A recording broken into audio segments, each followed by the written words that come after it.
Cordial saludo para todos y todas. Les damos una cordial bienvenida a nuestra clase en el día de hoy.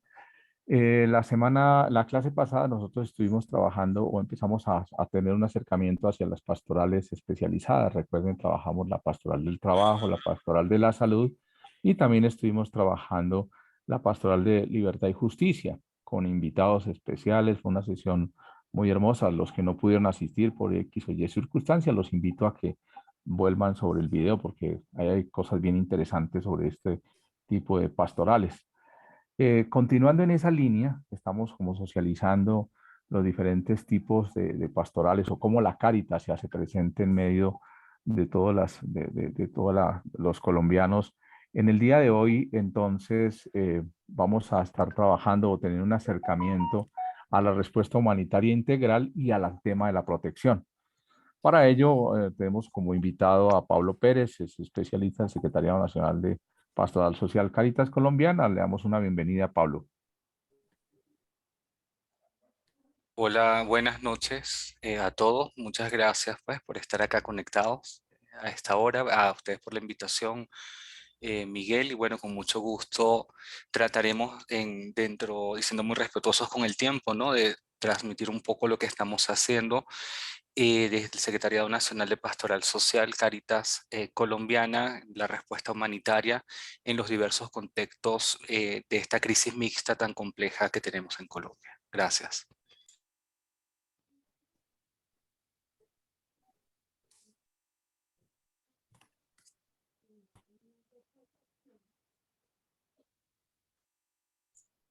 Entonces, me permito compartir la pantalla. ¿Me confirmas, por favor?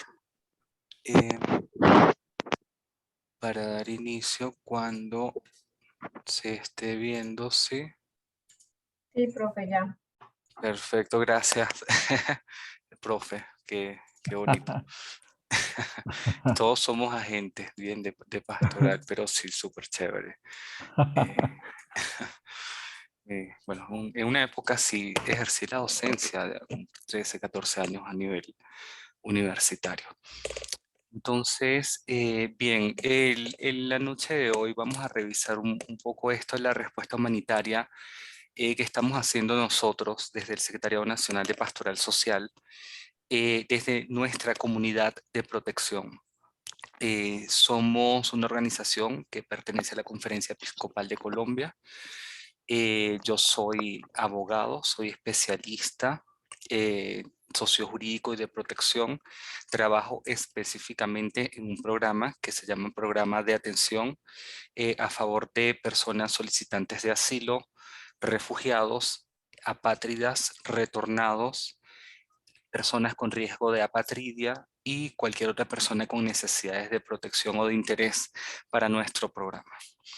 A espaldas, o a mis espaldas, o a mi espalda, mejor dicho, porque tenemos una sola, tengo una experiencia de la pastoral social, específicamente con más de 50 años atendiendo a población en contexto de movilidad humana, lo cual es bastante interesante y nos ha permitido a nosotros ir profundizando y mejorando pues toda la respuesta. Sin embargo, pues en la intervención de la noche de hoy tendremos dos etapas o dos partes. Una primera parte que está enfocada a lo que tiene que ver con la respuesta que vamos a dar general en nuestra comunidad. Les explicaré cómo funcionamos a través de líneas temáticas y luego una segunda parte para interactuar un poco más en lo que yo conversaba con Miguel esta mañana, eh, aproximándonos al tema de la movilidad humana, movilidad entendida en el sentido más amplio, no solamente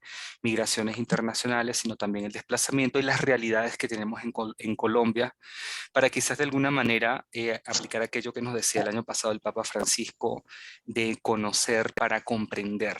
Bien. Entonces, dentro de nuestros principios y nuestra forma de trabajar, nosotros estamos ahora, recuerden, en una etapa de sinodalidad que es muy importante, en donde la iglesia camina junta siguiendo las huellas de Jesús. Seguimos también la opción preferencial por los pobres, sin lugar a dudas. El amor al otro, por ser quien es, nos mueve a buscar lo mejor para su vida. Y entonces, estos son como unos principios básicos que tenemos allí.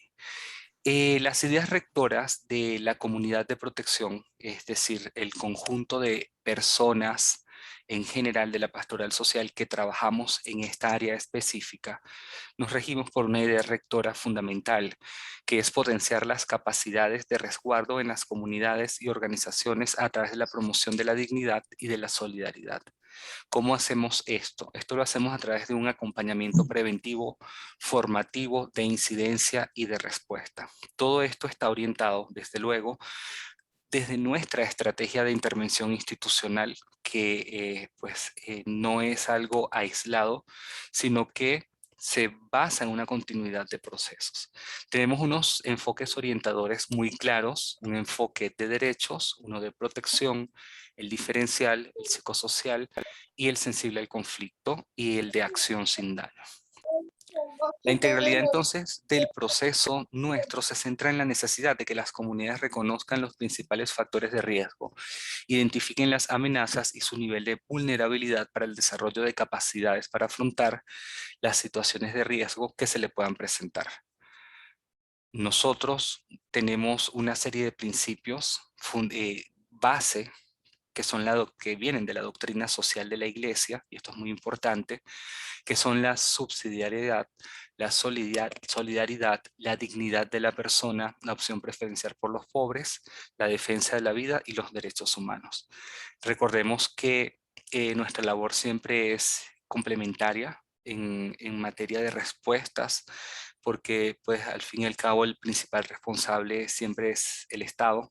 Sin embargo, la Iglesia Católica está presente allí y en ese rol de complementariedad, en ese rol de solidaridad y de subsidiariedad. Nos fundamentamos en unas parábolas muy interesantes como la parábola del buen samaritano, la parábola de la casa sobre la roca para los temas de prevención, adaptación y resiliencia en contextos de emergencia, la de la multiplicación de los panes, tomando en cuenta el fomento de la solidaridad, la gestión de recursos de forma eficiente para dar una respuesta a las necesidades de protección y de emergencias. Tomamos en cuenta también el éxodo y el exilio del pueblo de Israel, porque compartimos el viaje, caminamos y acompañamos a la población migrante y desplazada interna en el tránsito hacia su destino y en los sitios de acogida. Bien, entonces nosotros, y qué es lo importante de la Pastoral Social Nacional Cáritas Colombiana, hay que entender algo muy importante. Al ser una institución pues basada en la fe, perteneciente a la Conferencia Episcopal de Colombia, a veces nos confunden con una ONG. Entonces, sobre esto, porque pues trabajamos en temas en contextos de crisis humanitarias, sobre todo con el tema del conflicto armado, sobre emergencias naturales, derivadas también del cambio climático, la emergencia de la pandemia, que fue muy nueva, ¿no? Hace ya 2 años, el tema de la movilidad humana, crisis prolongadas y las emergencias complejas. Entonces quizás, como tenemos una respuesta en estos contextos, piensan que somos una ONG. Nosotros desarrollamos acciones humanitarias, pero no somos un actor exclusivamente humanitario. ¿Por qué? Porque aunque tenemos esa respuesta a las emergencias de corta duración, complejas y a las prolongadas, nosotros desarrollamos acciones en temas de paz, de reconciliación, de desarrollo. Trabajamos siempre en el fortalecimiento de las jurisdicciones eclesiásticas y organizaciones sociales y tenemos una labor de incidencia política de diálogo social. Y esto es muy importante tenerlo presente porque nosotros, como tal, nos fundamentamos en esa doctrina social de la Iglesia, en una relación de caridad, de hermandad, que va más allá de lo meramente y estrictamente humanitario. Entonces nosotros somos una organización basada en la fe. Nuestro enfoque está basado en la reflexión pastoral doctrinal, en la evangelización de lo social, las parábolas que ya mencionábamos y referíamos, y nuestra presencia territorial no está ligada a las emergencias. Es decir, estamos desde antes de una emergencia y seguimos después de una emergencia. Y eso forma parte de nuestra estrategia de intervención. Tampoco somos una organización internacional. La Pastoral Social Cáritas Colombiana es una organización nacional autónoma, aunque forma parte de una confederación internacional llamada Cáritas Internacionales. Nosotros compartimos una misma identidad misional, pero cada jurisdicción eclesiástica es autónoma y participa dentro del ámbito humanitario como una organización local. Entonces, tomando en cuenta estas prescripciones, entendemos que nuestro trabajo se fundamenta en una estrategia de intervención. Buscamos siempre pues que haya una sociedad justa y apuntamos siempre a la dignidad y a la trascendencia de la persona humana. Nuestros niveles y etapas de trabajo, ¿no?, en esta estrategia de intervención institucional tienen unos niveles personales, relacionales, organizacionales y estructurales en varias etapas, como la respuesta solidaria en crisis, la recuperación del tejido social, la protección y estabilización que nos lleva hacia un futuro deseado. Bien. Entonces, esta respuesta que nosotros estamos brindando desde la pastoral social, desde nuestra comunidad de protección, la vemos y debemos tener presente algo muy importante. Y es que tenemos unos momentos muy importantes de formación, de investigación, de protección y de incidencia. Cuando hablamos de formación, siempre estamos pues buscando, ¿no?, cómo profundizar conocimiento, fortalecer las capacidades para la vida de los agentes de pastoral que acompañamos pues a las poblaciones más necesitadas. Todos nosotros que estamos ahora acá reunidos somos, recordémoslo siempre, agentes de pastoral en diversos roles, pero estamos en el mismo bando, por decirlo de alguna manera. También pues manejamos herramientas pues conceptuales, doctrinales, metodológicas y pedagógicas con una finalidad muy específica, que es mayor integralidad, articulación y coherencia con el quehacer de la pastoral social. En los temas de investigación estamos permanentemente con discernimiento sobre la realidad más transformadora para ver nosotros cómo incidir en los ámbitos social, económico, cultural y político. En temas de protección, estamos trabajando siempre en la reconstrucción y resignificación de las experiencias de sufrimiento, resistencia y sobrevivencia de las personas y comunidades que han vivido tragedias. Tratamos de comprender las interpretaciones que se dan a los hechos, las maneras como dotan de sentido sus prácticas cotidianas, los acontecimientos individuales y colectivos. Apoyamos en la reconstrucción de los vínculos comunitarios y el tejido social a través de procesos de restauración de la memoria individual y colectiva y el fortalecimiento de la participación. En temas de incidencia manejamos procesos organizativos y sistemáticos que influyan en la opinión pública y en las instancias de decisión del Estado para transformar las condiciones sociales a través de la dignidad humana. Nuestra comunidad de protección de la pastoral social, de la cual yo formo parte, se divide o se estructura en 3 líneas temáticas fundamentales que vamos a revisar brevemente en qué consiste cada una de ellas. Tenemos una línea de migración y refugio, una de atención y protección a líderes y víctimas del conflicto y una de prevención y gestión del riesgo. Ustedes dicen, bueno, ¿y por qué tienen esto tan dividido? Seguramente se pueden preguntar. Y la razón lógica es que en nuestra estrategia de intervención buscamos optimizar todo, vamos a decir, toda nuestra respuesta, y tratamos de organizarla en estas 3 líneas dentro de esta comunidad llamada de protección, y de acuerdo con la naturaleza de la necesidad que se tiene en cada jurisdicción, la organizamos de esta forma. El tema de la migración, el tema del refugio, creo que todos lo tenemos presente en el día a día, específicamente desde el año 2015-2016, donde se ve una influencia de la población proveniente de Venezuela al ser masiva, son casi 2 millones de personas, y es innegable y es bastante visible. Tenemos una situación con líderes y víctimas del conflicto que requieren también protección, lamentándolo mucho en unos contextos sumamente complejos. Ahí estamos también a través de varios programas y proyectos. Y tenemos una tercera línea temática llamada prevención y gestión del riesgo. Allí pues se encargan de procesos de formación y prevención y respuesta ante desastres, sean antrópicos o naturales. Es decir, nosotros atendemos desde esa lógica que veíamos en nuestra estrategia de intervención, nuestra respuesta solidaria en crisis, buscando ese futuro deseado, atiende al conflicto armado, atiende emergencias naturales y derivadas del cambio climático, migración y refugio, paz y reconciliación, desarrollo de tierra y territorio y la integración local. Actualmente, dentro de esta comunidad de protección, en estas 3 líneas, la de migración y refugio actualmente cuenta con 12 proyectos activos, 9 finalizados. Tenemos pues allí la cifra de las personas que han sido beneficiadas por estos proyectos. Tenemos el de protección a líderes y víctimas del conflicto, también con 7 proyectos activos, 2 proyectos finalizados. Y la tercera línea de prevención y gestión de emergencias y de riesgo, en donde tenemos también 6 proyectos activos y 4 proyectos finalizados con un número determinado de personas beneficiarias.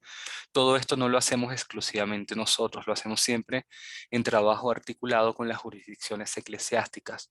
Como se explicaba cuando decía aquello de que no somos una ONG, no somos una ONG internacional, tenemos nuestro carisma, nosotros trabajamos en horizontalidad con las jurisdicciones eclesiásticas, de acuerdo con las necesidades que se tiene en cada una de ellas, en cualquiera de estas 3 líneas que estamos viendo allí.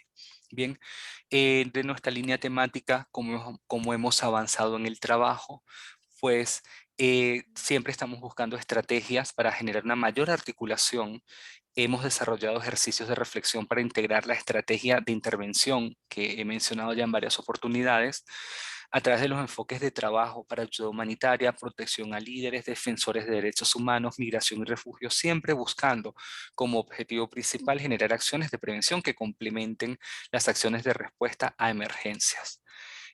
Trabajamos también en el fortalecimiento de las capacidades a través de educaciones, por ejemplo, en el riesgo de minas antipersonal, socialización del decreto 660, primeros auxilios psicológicos, manejamos fondo de emergencias y tratamos de tener siempre de todo lo que hacemos, porque nosotros como agentes de pastoral social, como Iglesia Católica, desde el trabajo que hacemos, siempre estamos en contacto con una realidad que en muchas oportunidades nuestros líderes no están conectados con ella, no la quieren ver, y ahí estamos nosotros para hacer incidencia.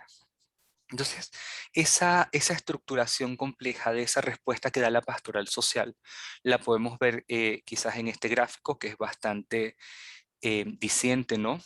Tenemos pues estrategias de intervención a través de acompañamiento psicosocial, la protección a líderes, planes de vida y estrategias de protección y autoprotección, prevención de reclutamiento en niños, niñas, jóvenes y adolescentes, educación en el riesgo de minas, acompañamiento jurídico, asistencia humanitaria, formación en protección y en derechos humanos, salvaguardia de la vida y la dignidad de las personas que se encuentran en alto grado de vulnerabilidad sin ningún tipo de distinción. Nuestros proyectos de prevención y gestión en materias de emergencias buscan brindar asistencia humanitaria en respuestas a comunidades afectadas por el conflicto y la violencia armada. Dentro de las formas de responder tenemos pues intervenciones a través de kits, sean de higiene, de cocina, de noche de alimentos, en situaciones catastróficas como las que se presentaron en Providencia, por ejemplo. Se trató de proveer espacios seguros y adecuados para protegerse por este tipo de eventos naturales.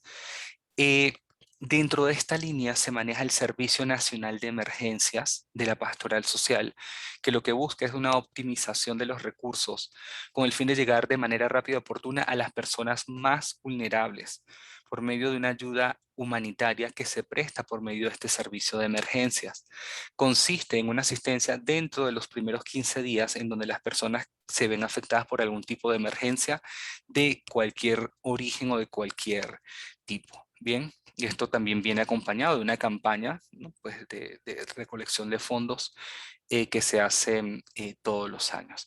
Entonces nosotros a través del Servicio Nacional de Emergencias buscamos eso, una primera respuesta en ayuda humanitaria en esos primeros 15 días, garantizando 4 elementos clave: seguridad alimentaria, agua y saneamiento e higiene, ayudas no alimentarias, perdón, y eso que dice allí cash, que no es otra cosa que efectivo, es decir, dinero muy puntual para unas necesidades muy puntuales y específicas también, como puede ser también transporte, movilidad, etcétera, etcétera.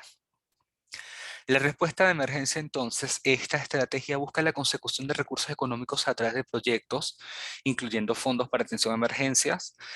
Tenemos las campañas que les decía de recaudación de recursos utilizando pues un sistema propio de la pastoral social y la coordinación también de este fondo de protección para líderes y defensores de derechos humanos para utilizar adecuadamente estos proyectos.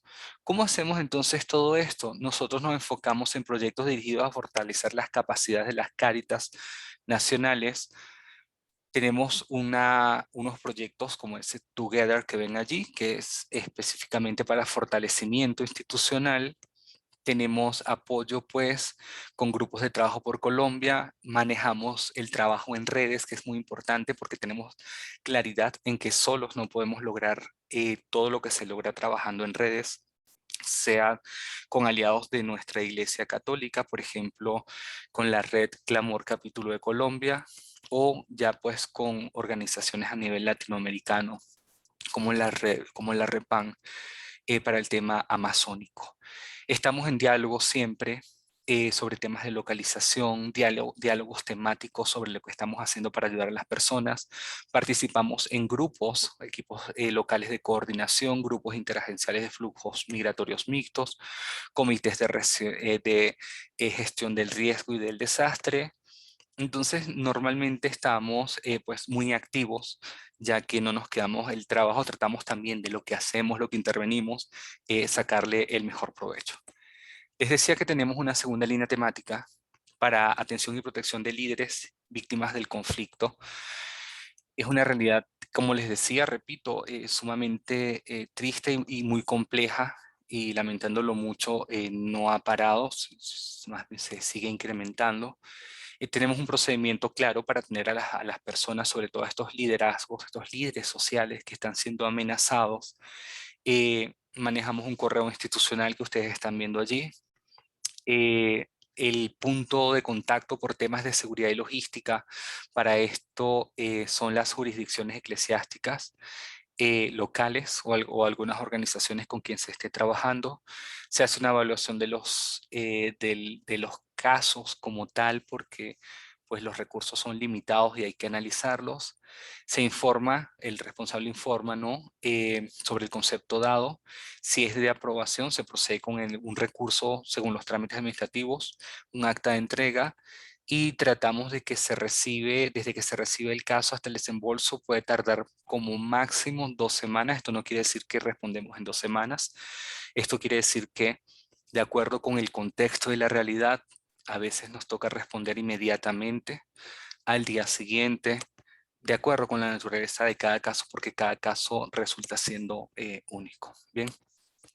Y finalmente, dentro de este trabajo que hacemos desde la pastoral social, desde esta respuesta humanitaria integral en todos estos ejemplos de crisis mixta, tenemos la línea temática de migración y de refugio.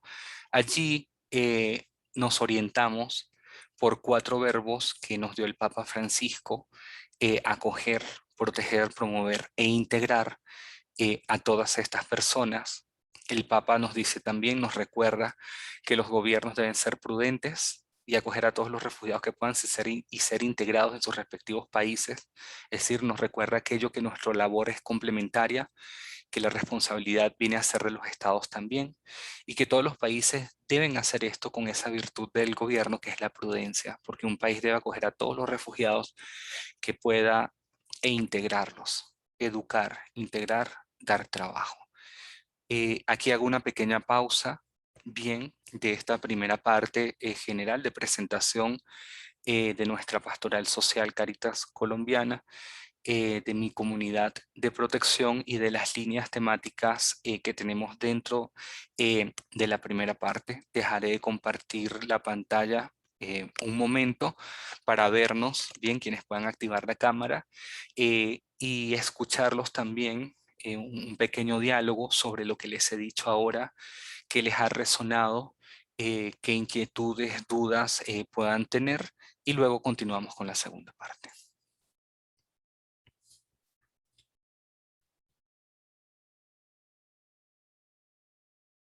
Muy bien, como Pablo nos decía, están invitados a partir de este momento a realizar preguntas, a realizar aportes, reflexiones en torno a todo este tema que es tan importante. Entonces, levanten sus manos y abran sus cámaras y pregunten. Ok. Bautista, María. Ok. Sí, muy buenas noches. No sé si llamarlo Hola. pregunta o no sé, pero me da mucha emoción. Primera vez que estoy en un diplomado, no sabía mucho sobre la pastoral social, todo lo que he aprendido. Y veo y nos está explicando, de pronto no es que yo no entienda mucho, es que hay esa organización tan buena y que hay mucha ayuda, pero mi inquietud y mi pregunta es, ¿cómo hace la pastoral social para recoger de dónde vienen los ingresos para poder ustedes desarrollar todo ese acompañamiento, todos esos beneficios que se hace? Es que yo digo, pues caramba, ¿de dónde tanta plata o de dónde son los recursos? ¿Sí?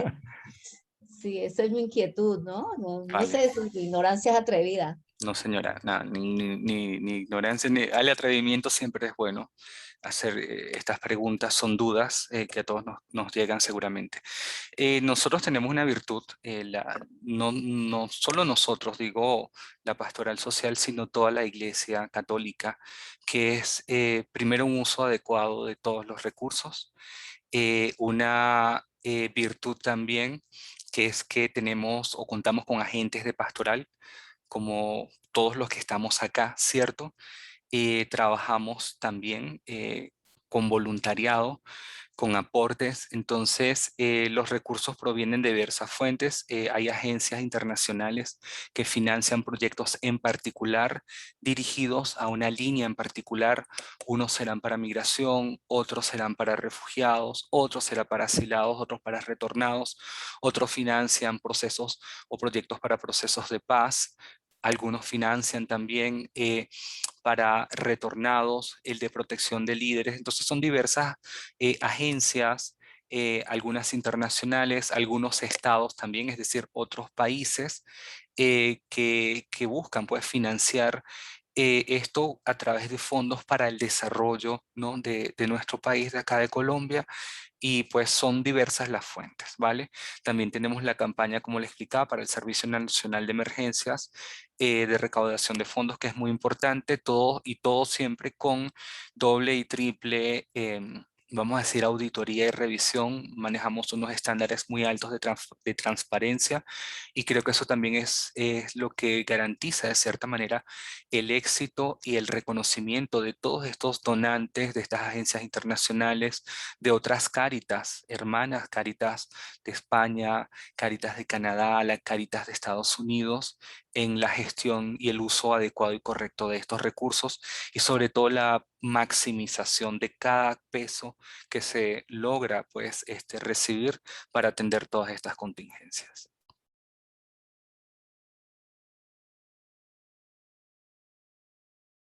Muy bien, Stephanie. Y luego Erika. Gracias. Bueno, Pablo, yo tenía primero una reflexión muy corta. Tú mencionabas ahorita algo de que estamos antes y estamos después de una emergencia. Y es una reflexión que me hace acordar de la pandemia. Y también mencionabas algo de la pandemia. Es algo muy reciente que como nación, como globalidad tuvimos que enfrentar. Pero una acción diferenciada que nos diferencia de una ONG, y eso lo llevo reflexionando hace días, es que muchas ONG nos enseñaron, y especialmente en la pandemia, que solamente estaban con las comunidades en los tiempos favorables. Porque esa fue una gran enseñanza que a nivel mundial nos dejó. Muchas ONGs se fueron de los territorios, se fueron de las comunidades, porque tenían que priorizar recursos en otras cosas. Y ahí estuvo la pastoral, antes y después de la pandemia, y aunque todavía continuamos con secuelas y con otras cosas, ahí sigue la pastoral en los territorios. Entonces es una reflexión poderosa, creo, porque de verdad que ahí marcamos la diferencia cuando hablamos de acciones pastorales, cuando hablamos de llevar ese toque diferenciador, ese sabor de iglesia, ese sabor de evangelización. Ahí en esas acciones marcamos la diferencia y decimos con orgullo que no somos una ONG. Y dos, es algo muy puntual. Estos proyectos tengo entendido que son muy cortos, ¿sí? Son de 2, 3 meses, precisamente porque son cosas muy eventuales pues, que se ven. Entonces, uno, ¿cómo no caer en el asistencialismo? ¿Sí? Y dos, ¿cómo podemos, aunque sean proyectos tan cortos, que se vea un toque diferenciador de una ONG versus una acción, no sé, de otra organización por ser algo tan corto? Es eso. Gracias. Vale, sí, bueno, muchas gracias por tus palabras. Sí, yo concuerdo en lo que estás diciendo. Las crisis, como son tantas, son complejas, van variando, van cambiando. Ahora pensemos en algo muy reciente para quizás ir con tu idea. Ahora tenemos la situación de invasión, ¿no?, de Rusia a Ucrania, creo que es lo que vemos todos los días, ¿no? Desde hace ya más de un mes en los noticiarios. Y eso también nos lleva a repensarnos como iglesia, como pastoral social, qué va a pasar, porque sabemos que allí también hay una crisis de migrantes, de refugiados. Y fíjate cómo, por una parte, eso nos muestra las realidades a nivel global de la movilidad humana, sea por la causa que sea. Estamos hablando ya de cerca de 4 millones de ucranianos, se referencia que han salido de Ucrania, y se habla, entiendo que de 11 millones, el último dato que escuché, de desplazados internos dentro del país. Eso a veces es complicado y puede ser un poco peligroso porque te lleva a pensar, bueno, ¿y qué pasa en Colombia? ¿Qué pasa en Venezuela? Por ponernos acá, en las realidades que tenemos ahora con las que nosotros estamos viviendo. Si allá no, en Colombia, puede decir alguien desinformado, yo no veo unos aviones lanzando misiles y destruyendo los edificios como los veo quizás en la televisión, y es porque la naturaleza de los conflictos, la naturaleza de la persecución, la naturaleza del temor de las personas para estar en una zona determinada y que genera la movilidad, no únicamente es una guerra, sino que hay realidades también más complejas por crisis humanitarias bastante difíciles. Entonces la respuesta va a estar siempre: allí estamos antes y nos quedamos después. Efectivamente, el tema de los recursos no es nada sencillo. Mencionaba lo de la situación de Ucrania porque seguramente que la cooperación internacional también va a voltear la mirada hacia allá, y eso quiere decir que nosotros tenemos que estar constantemente pensando y repensando en cómo fortalecer entonces a nuestros beneficiarios, sean nacionales, sean víctimas, sean líderes, sean migrantes o sean refugiados, en el tema de integración, de inserción, y esa va a ser una de las claves para lograr quizás la superación de esta crisis, ¿vale? Y lo dejo acá porque veo dos manos más levantadas también, Miguel. Ok, Y bueno, muy bien, Erika.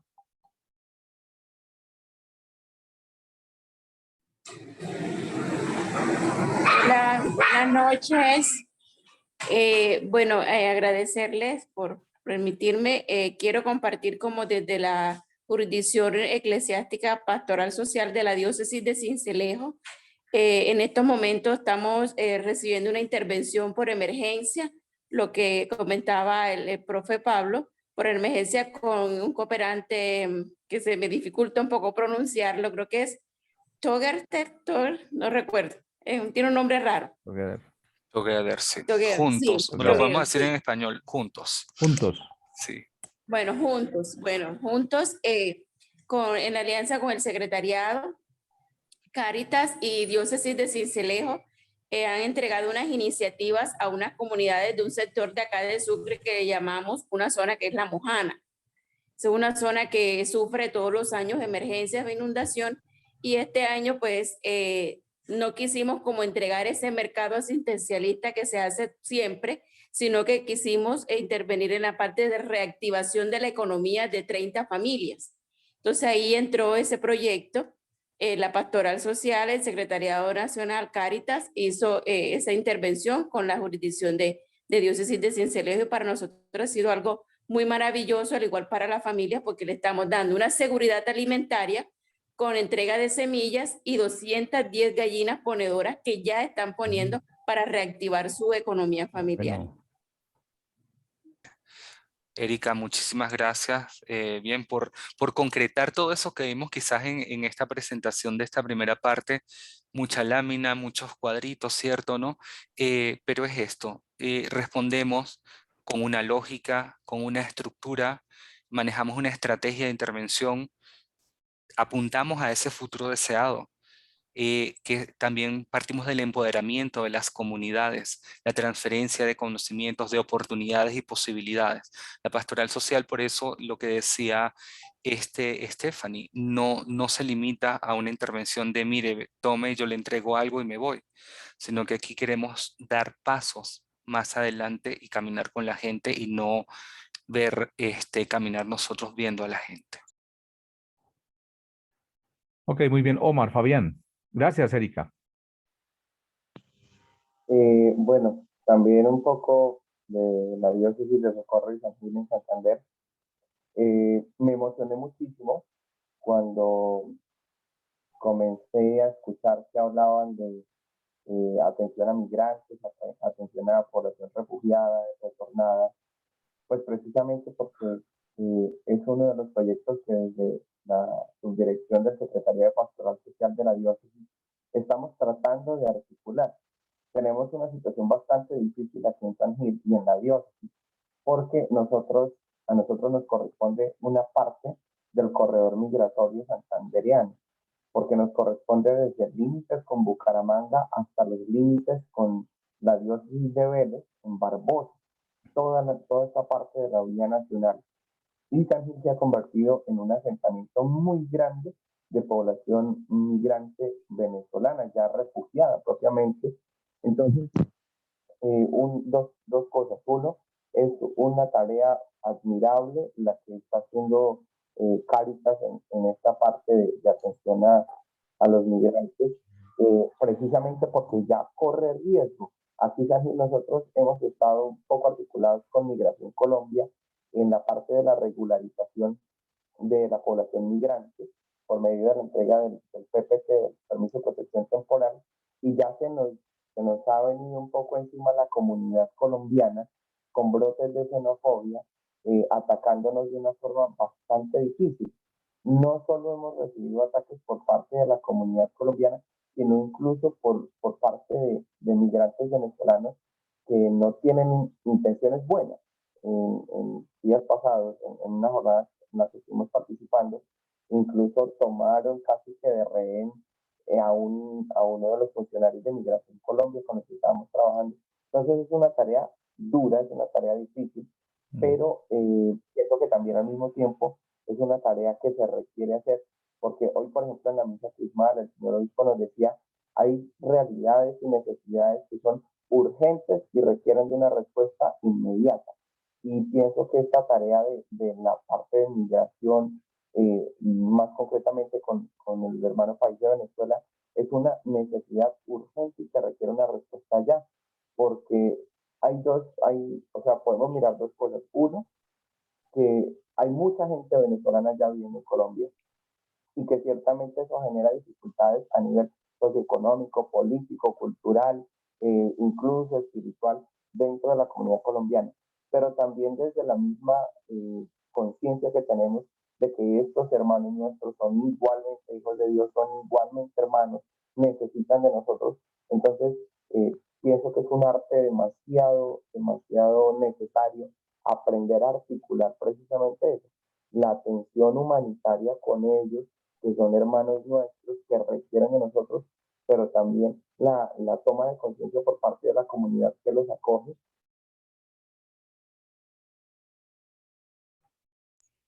Se le fue el audio, sí. Se quedó bloqueado. Vale.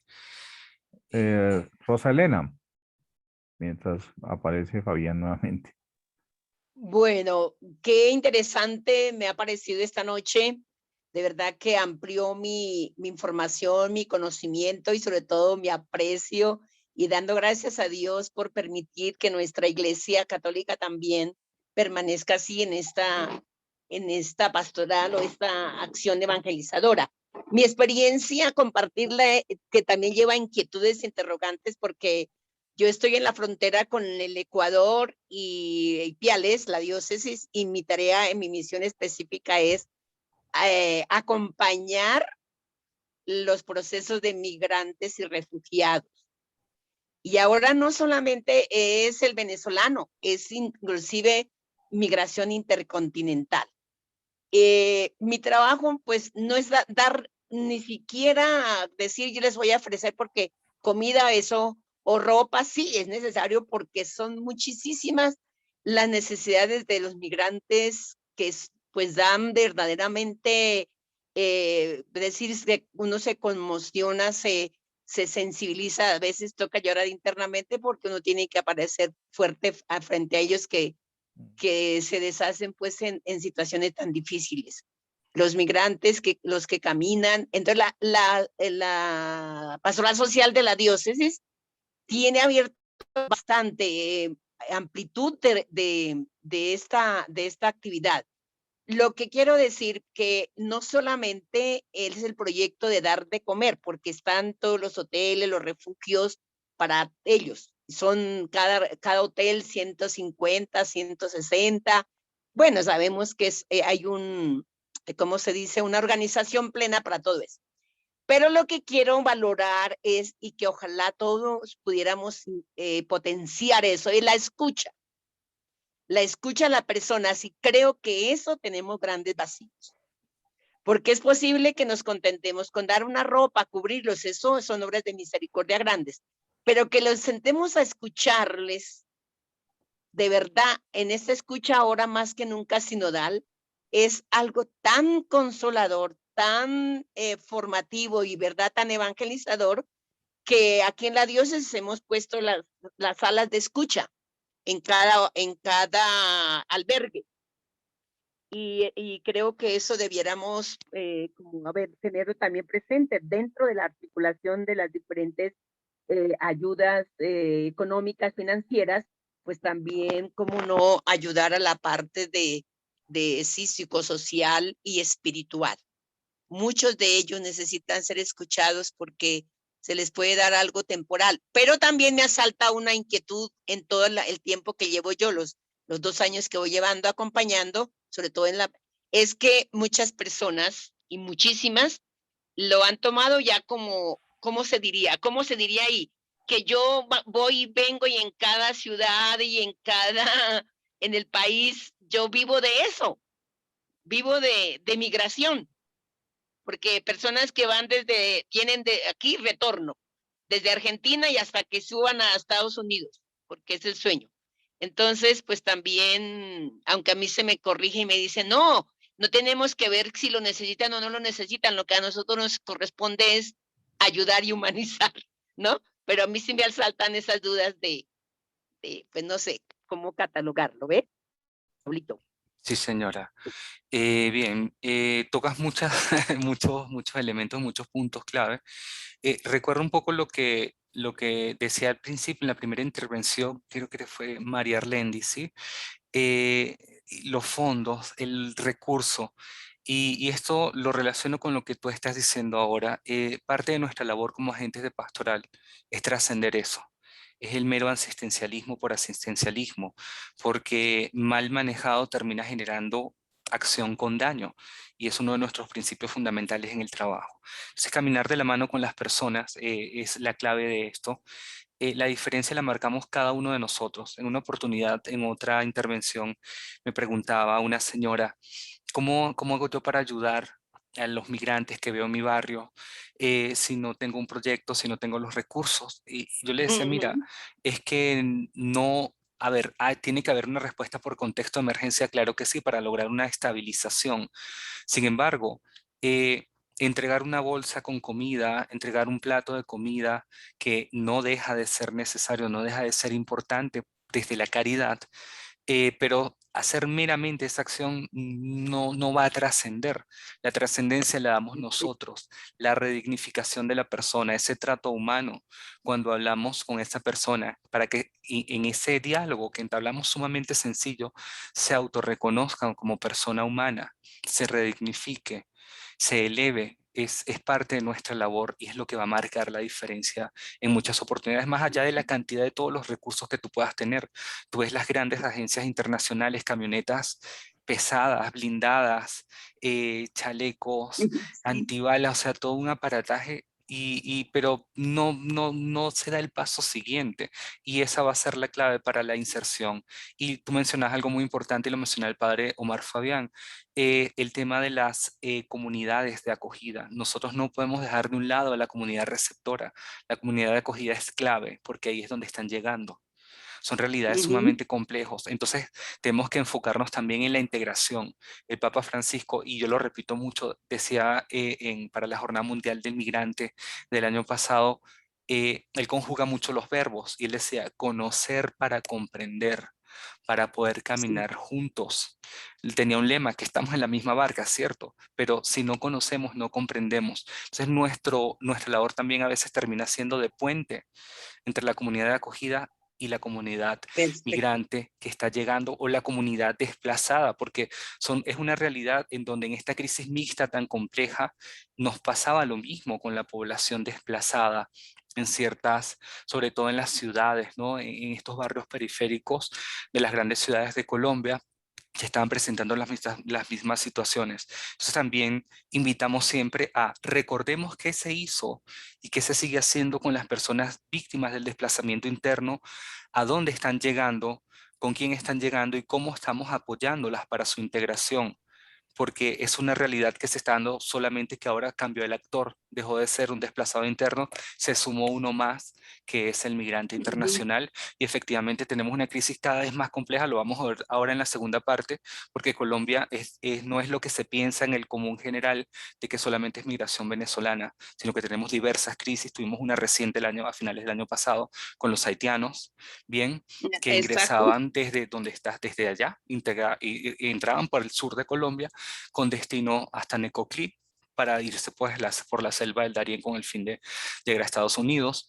Los cubanos, bueno, y ya ahorita lo vamos a mencionar para no extenderme más. Y muchas gracias por tu intervención. Pablo, hay una última pregunta de Germán. Germán, Sí, muy buenas noches. Esto, pues más que una pregunta, yo creo que es un compartir un poco, pues también la experiencia a raíz de lo que Pablo pues, nos venía compartiendo, ¿no? Y es ver cómo, o sea, es ver cómo la dimensión de la iglesia no se puede encerrar solamente de pronto en lo que ya Pablo decía y algunos compañeros acotaban, ¿cierto? Y es decir, solamente en esa parte asistencial. Creo que es muy importante también tener en cuenta la parte promocional y la parte de pronto de esa vivencia y de ese encuentro con esa persona, ¿cierto? Pertenezco a la diócesis de Arauca y pertenezco, o mejor dicho, estoy adscrito a una parroquia en zona de frontera en el municipio de Arauquita y ahora pues estoy administrando una parroquia en zona, digamos, rural, que también ha sido víctima pues precisamente del conflicto armado y de la ola invernal. Pero cuando estuve en esa parroquia zona de frontera, pues también se vivió un poco el conflicto que se estaba viviendo en Venezuela y toda esta situación que se vivió el año pasado. De tal manera que a raíz de todo este acontecimiento, pues se dio todo un proceso de desplazamiento de migrantes. Desde hace mucho tiempo atrás, pues se venía de pronto experimentando esta realidad. Pero es ver en toda esta realidad y eso debe tocar nuestra humanidad. Y creo que uno de los lemas de la pastoral social o el lema de la pastoral social dice que siempre al servicio de la dignidad humana.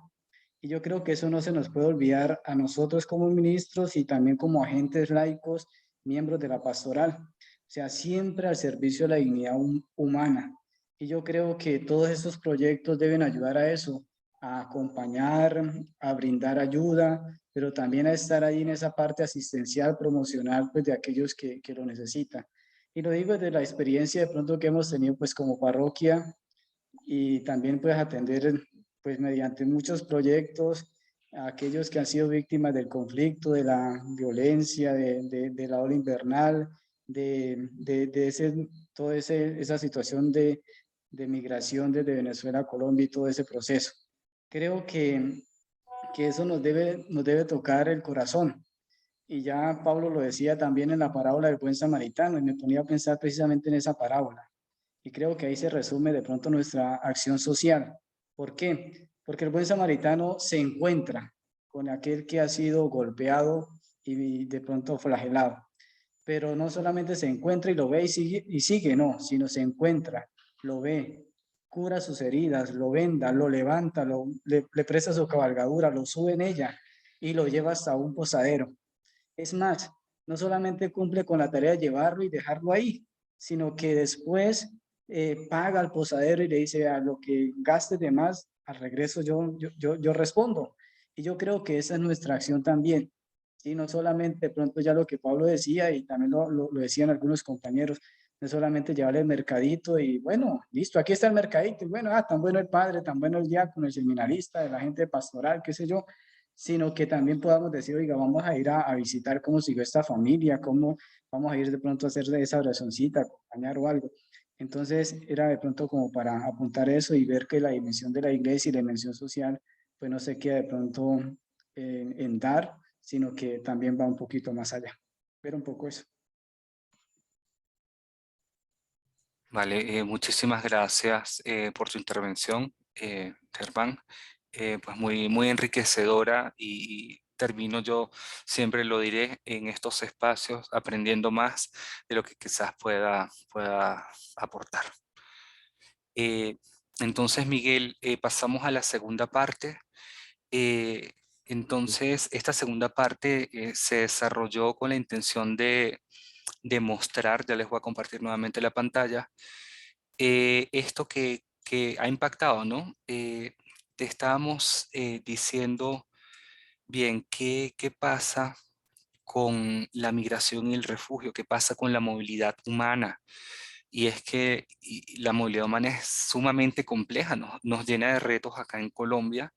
Aquí les voy a exponer un poco, ¿no?, sobre la experiencia del Secretariado Nacional de Pastoral Social en este tema.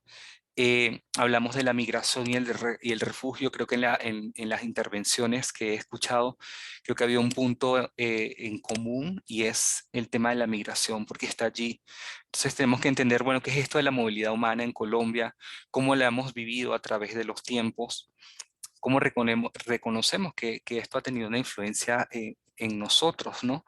Es que Colombia cuenta con una historia de movimientos poblacionales que van más allá de lo que, vamos a decir, imaginamos ahora, de 2015 en adelante, sino que desde las épocas pues, previas a la colonia también había un movimiento entre tribus y comunidades indígenas, ¿no? A lo largo de todo, cuando esto era, no se llamaba América siquiera, ¿no? Y no estaban esas líneas imaginarias llamadas fronteras.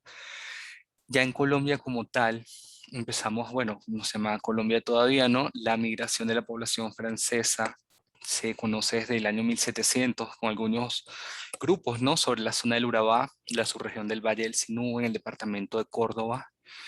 Tenemos también una influencia de flujos migratorios provenientes de países árabes, de comunidad judía, comunidad gitana, personas provenientes de Alemania. Recuerde que hubo dos guerras bastante complicadas, ¿no?, a nivel europeo. La Primera y la Segunda Guerra, franceses, italianos y alguna proporción de británicos y jamaiquinos. Tenemos también flujos de población proveniente pues, de Europa, ¿no?, fundamentalmente en el siglo XIX.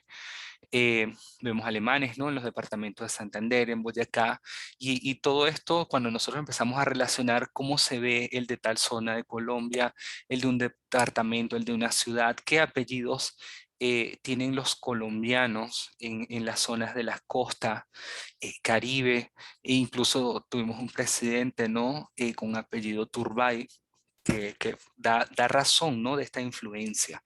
Tenemos presencia también de flujos que hemos recibido en Colombia desde Japón, Estados Unidos, Sudamérica en general, a partir de 2010, pero fundamentalmente del 2015 en adelante.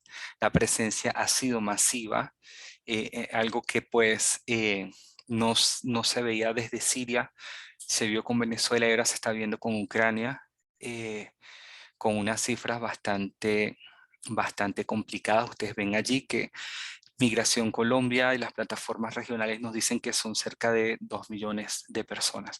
Nosotros en la Pastoral Social, con quienes hemos trabajado por nacionalidad, y digo más la pastoral que yo, con personas de todos estos países, y tenemos otros países más, porque constantemente trabajamos desde el nivel nacional. Con ellos tenemos unos archivos históricos que incluso con algunos casos que ni siquiera la misma Cancillería del Ministerio de Relaciones Exteriores tiene, que a veces pues buscan esa información en la pastoral social nacional. Esta movilidad humana entonces que estamos viviendo actualmente en Colombia nos refiere a esto que vemos en esta lámina. La población migrante que detectamos en Colombia. Tenemos esos casos históricos, personas que están desde 1940 en adelante, aunque no son tantos obviamente, están allí. Son personas de otras nacionalidades diferentes a la venezolana. Tenemos una situación importante de cubanos y sirios que no llegaron ni de Cuba ni de Siria, sino que estaban en Venezuela y producto de la crisis venezolana se vinieron a Colombia. Tenemos una situación fuerte también de colombianos que estaban en Venezuela y que están retornando. ACNUR, la Agencia de Naciones Unidas para los Refugiados, los estima en 850,000 colombianos retornados. Es un número muy fuerte, muy grande. Si lo subamos a los casi 2 millones de personas, quiere decir que Colombia recibió cerca de 3 millones de personas provenientes de Venezuela. Tenemos los venezolanos que vinieron de Venezuela, pues no parece redundante. Tenemos una situación de venezolanos que nacieron en Venezuela, pero que son hijos de colombianos que estaban en Venezuela. Y hay un problema ahí de retorno con no acceso a la nacionalidad. Son realidades con las que estamos trabajando todos los días. Tenemos la situación de desplazados internos en Colombia, pero también ya tenemos que algunos migrantes venezolanos están siendo también desplazados internos. Es una doble afectación. Tenemos una situación terrible también con los miembros de las comunidades indígenas, sobre todo en las zonas de frontera. Ellos son naciones, esa raya que nosotros dibujamos en los mapas, para ellos no es que no existan, sino que simple y llanamente son territorios estos ancestrales en donde ellos estaban pues caminando libremente, moviéndose libremente, y nosotros fuimos quienes después de colonos, ¿no? Pusimos esa raya imaginaria. Entonces todas estas personas que estamos viendo aquí en estas esferitas de la población migrante en Colombia se puede categorizar en 3 modalidades fundamentales. Hay personas que están en condición de péndulo, eso quiere decir que están en zonas de frontera y que van y vienen. Eso lo vemos sobre todo en la zona de norte de Santander, frontera con Venezuela, con Estados Táchiras, en la zona de La Guajira, con frontera con el Zulia. Por ejemplo, lo vemos también en la zona de Amazonas, con la frontera de Venezuela del estado de Ayacucho, de Puerto Ayacucho, perdón, estado Amazonas. Lo vemos también por Puerto Carreño y lo vemos también con Ecuador. Bien. Tenemos las personas que están en tránsito, es decir, los que están pasando por Colombia, lo decía la penúltima intervención, la hermana, que son los que no vienen a quedarse en Colombia, pero que pasan por Colombia. Lo vivimos, lo decía, con los haitianos que llegaban por el sur y querían ir hasta el norte. Y eso generó muchos problemas, sobre todo represamientos, tanto pues en Nariño como en Valle del Cauca, sumamente complejos, y al norte en Antioquia. Y finalmente tenemos las personas que están con vocación de permanencia, es decir, aquellos que se van a quedar.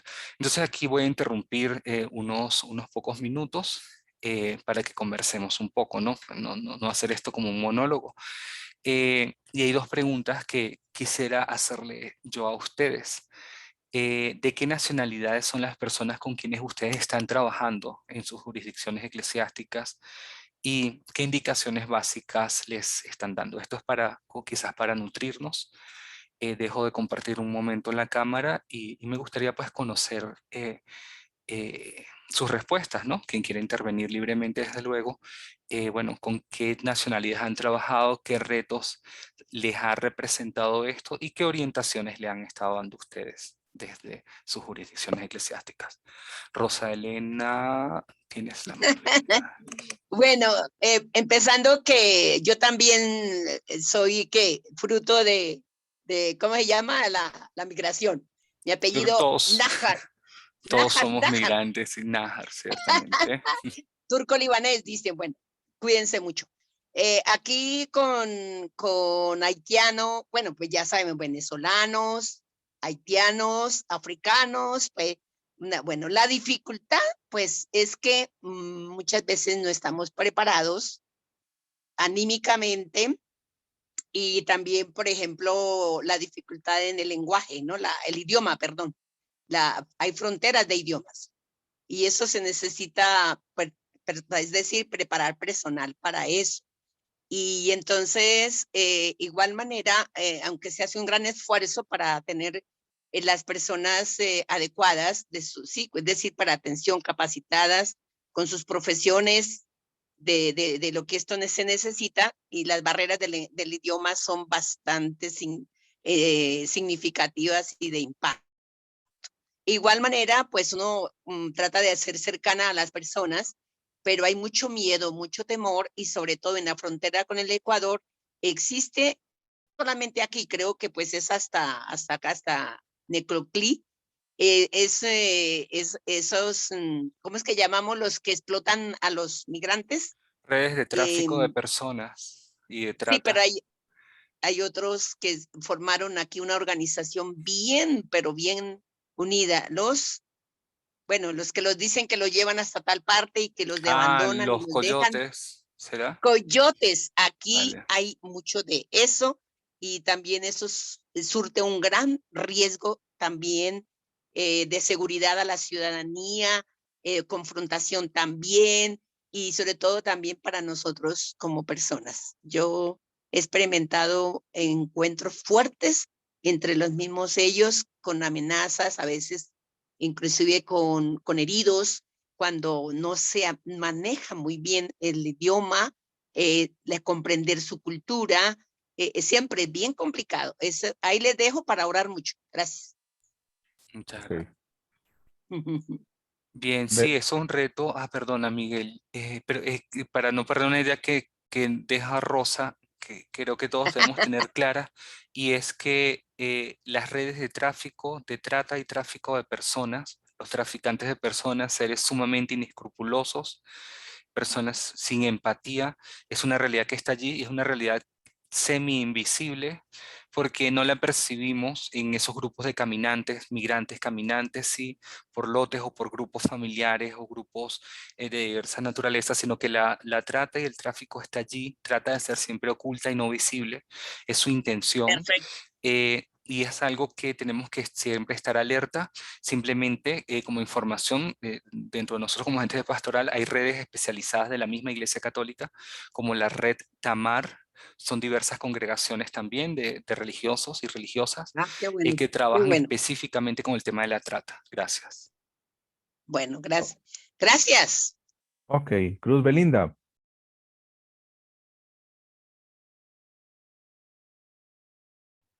Sí, señor.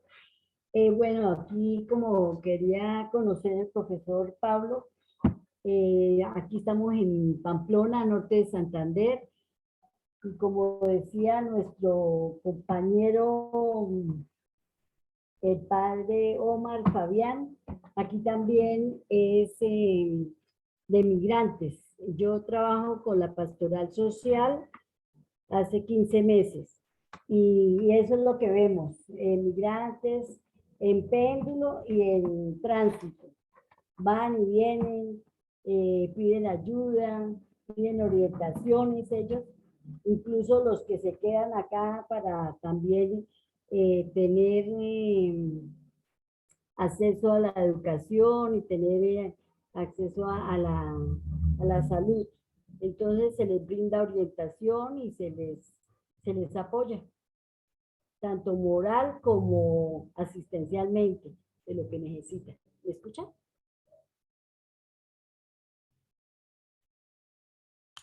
Sí, se le escucha, señora Cruz Belinda. Muchas gracias por su aporte. Muy significativo. Y sí, el acompañamiento, esa escucha que nos referían también hace rato, ese espacio para que hablen es alimento para el espíritu. Esto es muy importante porque volvemos a lo mismo, no es mero asistencialismo. Hay hambre desde luego, pero también hay hambre y hay necesidades espirituales que nosotros desde nuestra particularidad podemos pues atender con estas personas en esa conversación amable, en ese diálogo respetuoso que redignifica a la persona. Bueno, muchas gracias, ¿no?, por el aporte, Cruz, y por esa labor que están haciendo desde allí. Entonces, continúo con la segunda parte. Gracias por sus intervenciones. Quiero hacer Bueno, una, Rosalena, antes sí, de que señora. cierre, me permiten hacer una apreciación y una afirmación. Entre los 2 años que llevo acompañando migrantes y todo, mire, hay una constante que creo que nos sirve para potenciarla, para valorarla mucho, y es que de los que vienen del norte hacia el sur, Ecuador, Perú, Bolivia, Chile, Argentina, siempre una constante, y es que Colombia es más solidaria, más fraterna, que es decir, pero mínimo lo que se pueden quejar negativamente, que los acogen muy amablemente, que sienten que verdaderamente los venezolanos son, como en alguna época nos dieron la mano Venezuela. Entonces eso me parece muy importante reconocerlo, y para potenciar también, ¿sí?, el respeto, la ayuda así como sea, y eso yo también lo he visto mucho en la ciudad de Ipiales, sobre todo, como personas cuando yo estoy despidiendo por grupos enormes de 40, 50, que siguen con su ruta hacia el sur, Ecuador, Perú, Chile, la gente se acerca con que Ponimalta, que Mecato, que todo. A mí eso me parece muy lindo, a pesar de la situación que estamos viviendo difícil económicamente, como ellos llevan eso en su corazón y agradecidos por todas partes.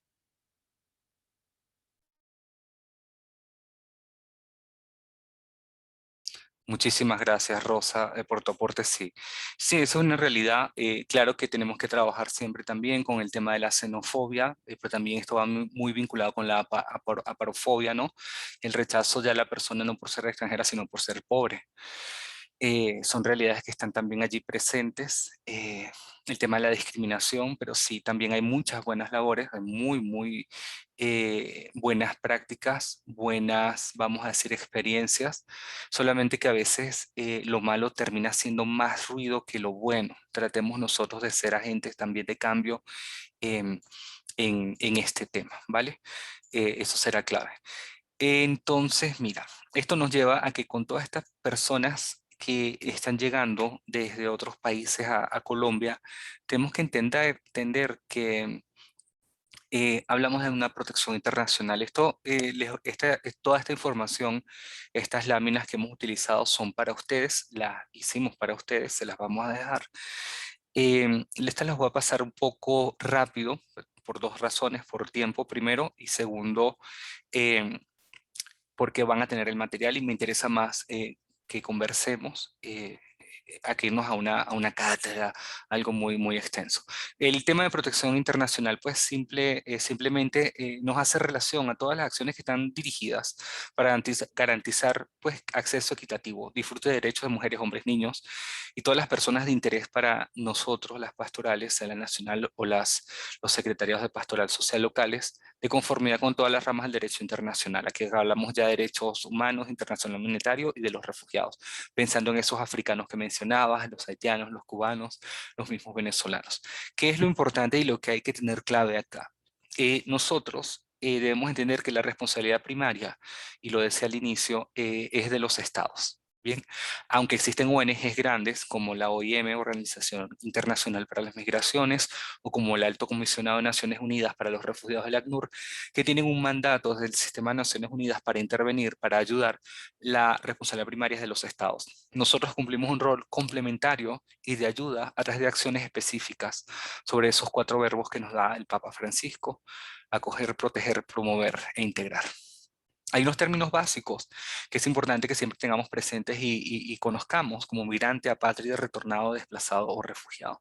Todo esto, ya lo veíamos en la otra lámina, es movilidad humana, movilidad que la tenemos en el país y en cualquiera de estas naturalezas. Un migrante es un concepto muy amplio y si nosotros analizamos nuestras historias de vida de cada uno de nosotros, hay movilidad. Entonces un migrante es cualquier persona que se desplaza o se ha desplazado desde una frontera internacional o dentro del país, fuera de su lugar habitual de residencia. Al principio decía Stephanie, creo que era su nombre, disculpa, que ella ya no es, que creo que está en Quito actualmente. Entonces vemos una movilidad humana, ella migró de un lugar a otro, hubo movilidad. Seguramente en algunos casos si es forzada o no es forzada, empezará a generar un cambio en las acepciones que le vamos a dar a ese migrante, pero por línea general, pues, y recordando lo que decíamos en nuestra fundamentación bíblico-doctrinal, pues bueno, el pueblo de Israel, ¿no? Fue un pueblo migrante, sin lugar a dudas. Entonces, cuando independientemente de la situación jurídica, el carácter voluntario o involuntario, la causa del desplazamiento o la duración de la estancia, migrante es el que se mueve. Solamente que será internacional cuando ya sale de las fronteras de su país, ¿bien? De origen. Y tenemos un término importante, irregular. Es el que no ingresó de forma regular o que permanece más tiempo de lo autorizado en otro país. Esto sea en contextos de emergencias, de catástrofes, de crisis humanitarias o de guerra. Es decir, te estás muriendo en tu país, no puedes esperar a tener un pasaporte, una visa, un permiso de ingreso. O escapas o mueres. Eso hace que ingreses de manera irregular. A la persona que ingrese irregular nosotros no le decimos ilegal, como incluso hay canciones. Las personas no son ilegales, nadie es ilegal. Por eso usamos el término una migración en contexto de irregularidad o una persona que está en condición irregular, pero nunca le decimos que es ilegal, ¿vale? El término de la apatría son las personas que se pueden quedar sin nacionalidad. Eso tuvimos un riesgo de apatría, gracias a Dios no hubo apatría en Colombia, pero hubo un riesgo de apatría con los niños de migrantes irregulares que estaban naciendo acá en Colombia, que no tenían derecho a la nacionalidad colombiana, pero tampoco a la venezolana porque no podían regresar a su país. Entonces allí pues hubo unas medidas por parte del gobierno a través de mucha incidencia de ONGs, pero también de la Iglesia Católica para que estos niños no se quedaran sin nacionalidad. Por eso ahora todos estos niños de hijos de migrantes irregulares que nacieron acá entre el 2015 en adelante, ya son colombianos. Los retornados son pues los que están regresando. Esto es un poco complejo porque también viene normado en una ley en la 1565 y hay que cumplir unos requisitos, imagínese usted, para ser retornado. Esto deja por fuera pues, a muchas personas colombianas que estaban en Venezuela o que están en Ecuador, que regresaron a Colombia, pero que no cumplen con alguno de los requisitos que dice la ley.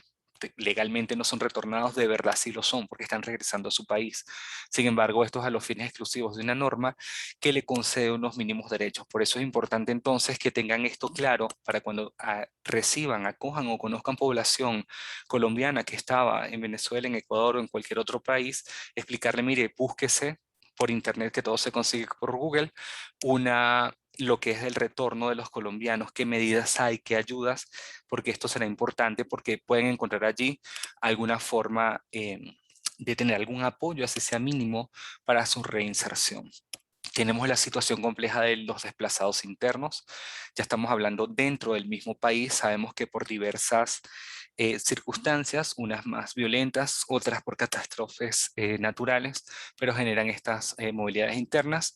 Y tenemos la figura del refugio. El refugiado es toda persona que está huyendo en una primera concepción de la ley cuando lo persiguen por motivos de raza, religión, nacionalidad, pertenece a un grupo social o por opiniones políticas y está fuera del país de su nacionalidad y no se puede acoger a la protección de su país. Esta es la primera definición, pero se amplió con algo que fue la Declaración de Cartagena, que me dice, se considera también que son refugiados a todas las personas que están huyendo de sus países, porque su vida, seguridad o libertad está siendo amenazada por la violencia generalizada. Y esto es clave, porque esto es Latinoamérica. Ya esto no es lo que les decía al principio, la guerra, donde tú ves aviones rusos de gran tecnología lanzando bombas, destrozando de una manera bárbara ciudades enteras, sino que aquí vemos violencia generalizada. Ya no me persiguen por mi raza, por mi religión, por nacionalidad, no estoy en una guerra, pero sí estoy en peligro. Eso me lleva a una definición ampliada de refugiado, donde lo fundamental no es la circunstancia personal, sino las del país que yo estoy abandonando. Por eso nosotros pues defendemos y peleamos que situaciones como la venezolana, la cubana, la de Siria, de Afganistán, representan verdaderas crisis de refugiados, porque son las circunstancias del país que esas personas están abandonando y no las circunstancias personales propiamente. Las personas que están en condición de protección internacional, que la pueden invocar, tienen unos derechos mínimos, pero muy importantes, como no ser devueltas, expulsadas o extraditadas mientras necesiten esa protección internacional. Esto desde luego tiene excepciones. Tienen derecho al acceso al sistema de salud y de educación, por lo menos los niños, para el sistema de educación primaria, ¿vale? Y esos principios también no los van a sancionar por haber ingresado irregular, técnicamente el de no discriminación y la protección de todos sus datos personales. Entonces aquí también hacemos una pequeña reflexión en estos últimos minutos. Entonces todos los migrantes son refugiados y eso será el asilo y el refugio lo mismo, porque siempre pues escuchamos eso de una persona es refugiada, una persona es asilada, un migrante es un refugiado, esa gente de Venezuela es refugiada o no es refugiada. Pues Miguel, de verdad que yo sé que estamos contra el reloj, pero me gustaría pues por lo menos una intervención, si alguien quiere pues dar algún aporte sobre esta pregunta que estamos revisando allí. ¿Alguien tiene algún aporte sobre la pregunta?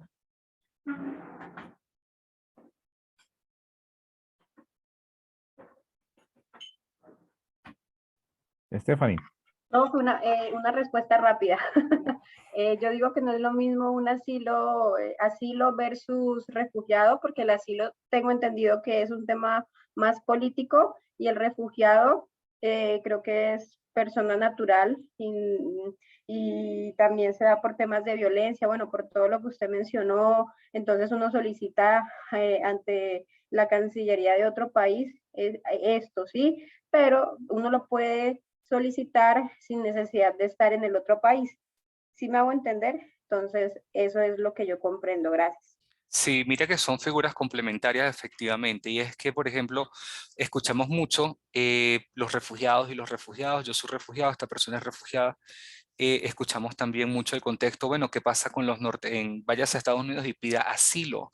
Entonces ya veo que hay dos palabras diferentes, porque unos me hablan de refugio y otros me hablan de asilo. Efectivamente, podemos hacer una primera diferenciación, es que el que pide asilo va con una persecución más por fines políticos. Pensemos nosotros, tantos políticos que salen de Colombia porque dicen que fueron amenazados y piden asilo en otro país. Lo pueden hacer incluso no estando en ese país, sino ante la sede diplomática, es decir, ante una embajada, si la tiene de ese país acá en Colombia, ¿vale? El término de refugio, que es el que más se usa acá en Colombia, es más amplio y tiene que ver con esas personas que necesitan esa protección internacional, que muchas veces ni siquiera lo saben. Pero ¿qué sucede? El reconocimiento lo da el Estado, ¿bien? No la situación. Entonces, Colombia no reconoce que hay una crisis de refugiados, por ejemplo, con Venezuela. Eso implicaría darle regularización por medio de refugio a casi 2 millones de personas. ¿Qué hicieron? Todos lo han mencionado en varias intervenciones. Estamos con el tema del Estatuto Temporal de Protección, que es una medida que les dan un permiso por protección temporal, nos decía el padre Omar, ¿cierto? Que es esa famosa tarjeta de identidad que se llama permiso por protección. Eso está amparando a casi 2 millones de venezolanos. Es como un reconocimiento no reconocido, disculpen que juegue con las palabras, de que hay una crisis en Venezuela, solamente que no la van a llamar refugio, ¿vale?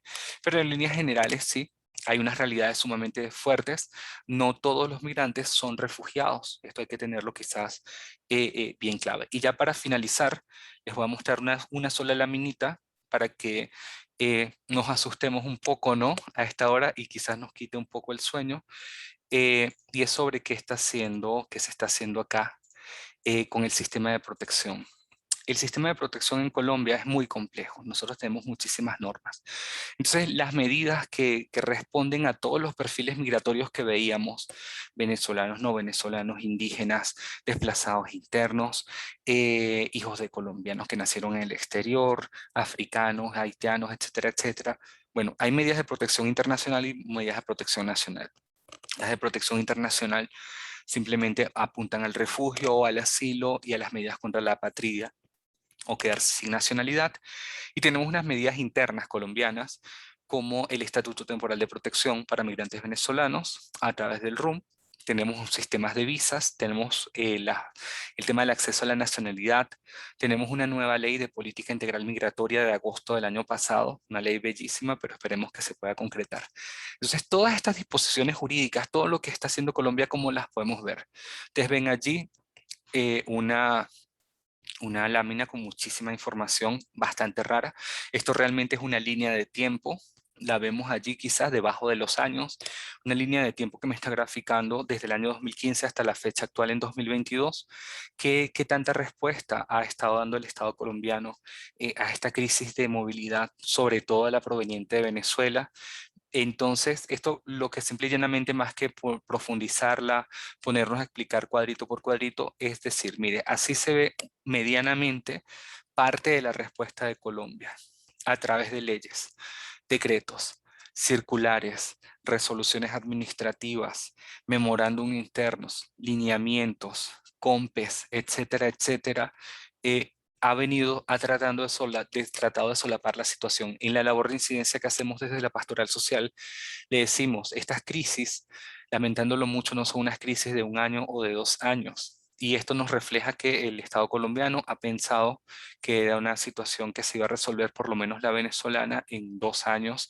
Y resulta que estamos así desde 2014 en adelante, todos estos años, y es una realidad que estamos viviendo todos los días, tanto en contexto de emergencia como en contexto de integración. Entonces, con esto finalizo la intervención. Y creo que estos últimos minutos, pues, quedo yo atento, Miguel, hacia algunas, pues, observaciones, preguntas, para poder concluir con este espacio. Muy bien, ¿hay alguna pregunta, alguna observación, algún aporte que quieran hacer en este momento?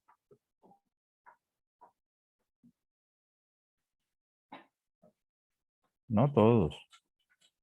Si bueno, preguntas, quejas, reclamos, Ok, Diego. sugerencias, ¿vale? Diego Francisco Castro. Dale, Diego. Ah, bueno, está aplaudiendo, pero igual tiene alguna pregunta. Muy bien. ¿Alguna pregunta? ¿Algún aporte?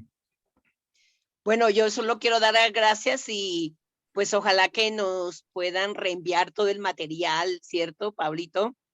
Y gracias. La labor que usted está haciendo también es un testimonio de vida, pues así pues muy fehaciente, y siga pues muy entusiasmado y ojalá lo podamos volver a ver en el diplomado, ¿no? Muchas gracias. Gracias. Gracias, Miguelito. Muy bien, gracias, hermana. Aplausos para Pablo. Muchísimas gracias, Pablo. Ah, bueno, hay una pregunta, Stephanie. Profe, una pregunta rapidita. ¿Uno cómo puede formular un proyecto de protección? O sea, yo sé que sí lo podemos hacer, pero como son proyectos tan cortos, sí me hago entender, o sea, no sé si uno los busca o ellos lo buscan a uno. Es mi pregunta con estos proyectos, porque como nacen de una necesidad, no sabemos dónde se va a presentar. Entonces, yo sé que muchas ONGs internacional y dentro de Cáritas nos dicen, bueno, vea, se presentó algo allá, vamos para allá. Pero si no se diera de esa manera, también podríamos pensar en una intervención que no sea con un enfoque tan asistencialista y que sea de mayor duración y sostenibilidad en el tiempo. Eso suena como muy loco, o si se ha realizado algo así. Vale, mira, las formas de contactarse a través pues, de la jurisdicción local, bien, tienen toda una estructura, toda una organización. Normalmente los directores de pastoral social están en contacto con la Pastoral Social Nacional. Nosotros estamos en una labor siempre de apoyo, en una relación totalmente horizontal. Nosotros no estamos por encima, 100% horizontal. Sería cuestión de establecer los canales, los contactos a través de estas direcciones, bien, y plantearlos. Pues los proyectos requieren una formulación, pero contamos también con departamentos como Semprodes en la Pastoral Social, que es un departamento que tiene especialistas, personas profesionales muy capacitadas para el tema de formulación, análisis de realidades, formulación de proyectos, bajo pues los esquemas que requiere pues la cooperación internacional. Depende también de los momentos, los tiempos, las realidades y los contextos, pero ese sería como el canal que yo le recomendaría.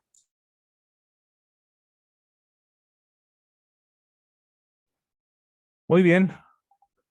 Damos un agradecimiento muy especial a Pablo en nombre de la Escuela de la Caridad y el Secretariado Nacional de Pastoral Social por acompañarnos en esta noche con un tema tan importante como es la respuesta humanitaria integral y el tema de la protección. Gracias por los ejemplos, por la cercanía, por los espacios de diálogo. Yo también les voy a dar un aplauso a los estudiantes y motivarlos para que sigan participando. Y yo creo que cuando se generan estos espacios de diálogo son muy importantes. La sesión, mire, ya se acabó la sesión, quedan 4 minutos, entonces la sesión claro, la sesión es muy agradable, la aprovechamos al máximo, hacemos buenas preguntas, nos dejamos iluminar. Pablo, gracias por guiarnos, por acompañarnos en esta noche y seguramente que lo esperamos que nos acompañe en otras sesiones. De verdad, muchas gracias. Muchas gracias a ustedes Bueno, realmente, de verdad. bendiciones Buenas para noches. todos. Amén. Muchas gracias. Gracias. Ánimo, Hay pues. avisos Ay. parroquiales, entonces por favor me Ay, regalan a un ver. par de minutos. Bueno, entonces A ver, lo señor siguiente, párroco. por favor, les envío hoy un documento de lectura que se llama El Magisterio Sí, Social del Papa Juan Pablo gracias. II. Sí, señor. Es un documento muy importante, muy sencillo. El padre Sergio fue uno de mis profesores. Les recomiendo que lean detenidamente. Ojalá lo puedan imprimir, rayar, que es bien importante eso. Y estén preparados también para una segunda evaluación. Siempre que hay estos textos obligatorios hay evaluación. Hay un cuestionario que es muy sencillo. Ya se dieron cuenta que las evaluaciones no son del otro mundo, pero pues tampoco no nos vamos a confiar. Entonces decimos, ay, la primera fue sencilla, pues de pronto la segunda le subimos un grado de complejidad. Bueno, entonces leer es muy importante. ¿Listo? 2. Ya iniciamos con la Universidad Unimonserrate todo el proceso de documentación. ¿Qué implica ello? Algunos de ustedes sí alcanzaron a llenar el primer formulario antes de hacer la migración a Q10. Otras personas no, de una vez entraban a Q10, pero no alcanzaron a llenar ese formulario. Entonces, yo les voy a enviar vía correo electrónico ese formulario para que ustedes lo diligencien. Son unos datos, una información que debemos registrar o que Unimonserrate debe registrar ante el Ministerio de Educación. Entonces, son 7 personas, 8 personas, creo que deben llenar ese formulario. Entonces yo lo voy a enviar para que ustedes a vuelta de correo me lo regalen, con eso yo lo envío a la universidad y empezamos, como les digo, estamos en este proceso de documentación de nuestro diplomado. Entonces esa es otra parte bien importante. Muy bien, sé que muchos de ustedes van a ir a misiones, tienen compromisos con Semana Santa, entonces es importante pues que también nos avisen sobre ello para poder revisar el tema de la clase de la próxima semana. Nosotros estaremos trabajando hasta el miércoles, pero pues por cualquier cosa, si ya me quedo con una persona, pues seguramente no habrá clase. Y es porque yo sé que en este grupo, sobre todo, hay muchos religiosos, sacerdotes, seminaristas que pues están comprometidos y de pronto algunas de ustedes que son misioneros también que van a estar participando como agentes Miguelito, de la la pastoral. pastoral social, los 100 agentes de pastoral salen mañana por la tarde y el sábado hasta el lunes de Pascua. Ok. Y la última, que ya es una observación también, es que yo sé que para algunos de ustedes ha sido difícil entrar en todos estos temas tecnológicos, ¿sí? Pero yo les pido que hagamos un esfuerzo de poder entrar para que después de Semana Santa ustedes ya puedan hacer sus ingresos con toda la tranquilidad del mundo desde Q10. algunas personas lo lograron y eso me gusta muchísimo. Hay personas que estuvieron, por ejemplo, les voy a dar un testimonio, una persona que estuvo casi desde las 10 de la mañana tratando de solucionar cómo entrar a Q10 y entonces pidió el favor a una persona, esa persona le revisó el computador, le instaló lo que no tenía instalado, o sea, hizo una cantidad de cosas para poder estar en su clase y para poder entrar por sus propios medios, ¿sí? Entonces, eso es de aplaudirlo, eso es de felicitar a estas personas que están haciendo todo un esfuerzo por ponernos al día. Quienes nacen hoy, pues hay mucha gente que ya vienen, los muchachitos de hoy ya vienen con la tecnología. Un niño recién nacido le pasa un celular y ya eso lo maneja perfectamente. Pero los que de pronto somos de la vieja guardia, no. Y entonces tenemos que ponernos al día. Y de pronto a algunos nos ha costado más que a otros. Entonces, esa invitación para que, porque ese es uno de los desarrollos de desarrollo de habilidades que hacemos también a través de estos diplomados, ¿sí? Como han dicho, y no es que se haya puesto de moda, sino que realmente la tecnología y todos estos medios están para quedarse con nosotros y se van a quedar por mucho tiempo. Y fíjense que es la única forma de podernos reunir desde tantos sitios del país a esta hora y poder conversar y poder aprender. Si esto fueran cursos presenciales sería muy difícil, sería muy costoso, los costos serían altísimos. Entonces, nosotros como Escuela de la Caridad le estamos apostando y los invitamos a ustedes también a que le apuesten a estos desarrollos tecnológicos y a que podamos seguir reuniéndonos, seguir aprendiendo y formándonos a través de estos medios. Muchísimas gracias a todos. Me regalan por favor su cámara y tomamos un registro para esta noche y damos cierre a la sesión de hoy. Bueno. Gracias, Miguelito, ¿nos podría enviar el listado de quienes faltamos de pronto el formato? Les va a llegar un correo, a las personas que no se registraron en el formato. Feliz Semana Santa, Miguelito, si no nos viéramos. Igualmente para todos ustedes. Bueno, la sonrisa, porque serio, están muy serios, están muy serios. Mira, Pablo, bien, Pablo, esa sonrisa, eso está muy bien. Pero mire, toda esta gente no prende, Sánchez, García, Diego, Jefferson, Neil, Jaime, yo no sé, se fueron, dejaron el teléfono, el computador solo, se fueron a dormir. Me ha dado por la torre, pero le he estado dando lo posible. Ay, es que hay unas personas que yo no conozco, ¿sí? Hay unas personas que yo no conozco. Por ejemplo, Marily. Gracias, Marily, por prender su cámara, no la conocía. Muy bien, bienvenida. Ok, hay algunos que no he conocido. Muy bien, 1, 2, 3, perfecto. Eso, muy bien, esa sonrisa, porque es que sí, muy serios y tampoco dirán, no, esa clase con Pablo nos dejó muy serios. No, yo creo que también es la preocupación, Bueno, muchísimas gracias a todos, les deseo una feliz noche, feliz Semana Santa para todos, igual estamos pendientes y tendremos clase o no el próximo martes, ¿vale? Ay, sí, porque si no nos perdemos, ya que salimos muy lejos. Estamos atentos, sobre todo porque por los seminaristas, los misioneros que hay en este grupo. Bueno. Martes y miércoles nos perderíamos, y eso hace falta, ¿no? Por favor, por favor. Sí, ok, entonces, muchas gracias a todos, les deseo una feliz noche, que descansen, que sueñen que sueñen con los angelitos. Gracias, profe. Buenas noches. Bueno.